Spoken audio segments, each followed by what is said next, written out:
ایک مرتبہ ایک یہودی جو توریت کا بہت بڑا عالم تھا تو وہ حضرت امام علی بن ابی طالب کے خدمت میں حاضر ہوا اور کہنے لگا کہ اے جناب علی بن ابی طالب، میں نے عرب کے لوگوں سے یہ سنا ہے کہ سرزمین عرب میں آپ سے بڑا اور کوئی عالم موجود ہی نہیں۔ تو حضرت امام علی بن ابی طالب نے یہ فرمایا کہ اے بندہ خدا، جان لو کہ اس وقت ساری زمین پہ ہی مجھ سے بڑا اور کوئی عالم موجود ہی نہیں، اور یہ جو علم میرے پاس موجود ہے تو یہ علم مجھے اللہ کے رسول نے عطا کیا ہے، اور یہ علم اللہ کے رسول کو خود اللہ نے عطا کیا ہے۔ تو وہ یہودی کہنے لگا کہ اے جناب علی بن ابی طالب، تو پھر ٹھیک ہے، آج میں آپ سے ایک ایسا عجیب و غریب سوال کروں گا کہ اگر آپ نے مجھے میرے اس سوال کا صحیح عقل مندانہ جواب دے دیا تو میں آپ کے نبی کے دین کو قبول کر لوں گا، لیکن اگر آپ نے مجھے میرے اس سوال کا صحیح عقل مندانہ جواب نہ دیا تو پھر یقیناً آپ کے نبی کا دین ایک جھوٹا دین ہے۔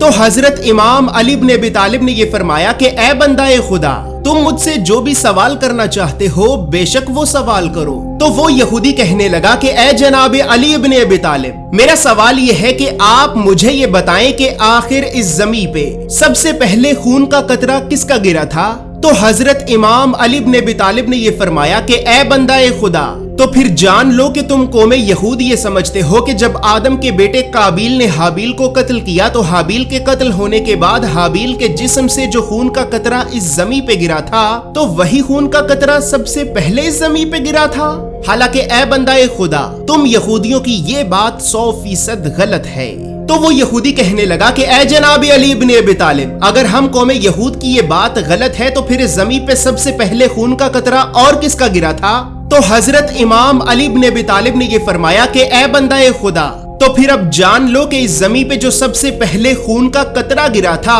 تو وہ خون کا قطرہ آدم کی زوجہ حضرت بی بی حوا کے خون کا قطرہ گرا تھا، کیونکہ جب حضرت بی بی حوا نے اپنے سب سے پہلے بیٹے حضرت حابیل کو جنم دیا تو جنم دینے کے بعد آپ کے جسم سے جو خون نفاس کا پہلا قطرہ اس زمین پہ گرا تھا تو وہی خون کا قطرہ اس زمین پہ سب سے پہلے گرا تھا۔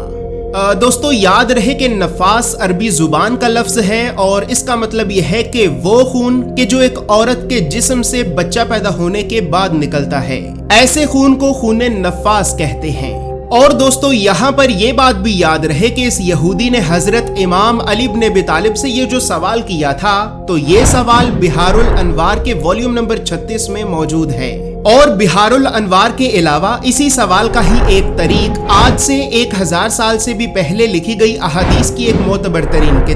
کتاب الکافی کی حدیث نمبر 1381 میں بھی واضح طور پر موجود ہے۔